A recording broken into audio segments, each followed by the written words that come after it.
मनवा न लगेला तोहरा बिन तड़प के कटेला हर एक दिन।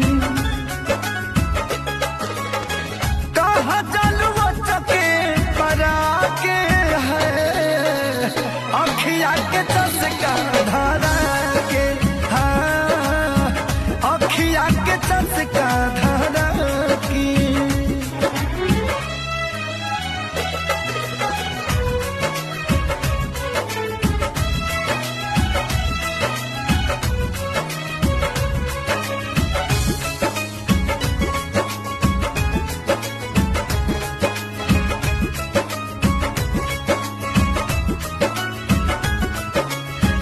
रोग देले बाड़ू तू ही दवाई, सुनता न पैदा ओझाई।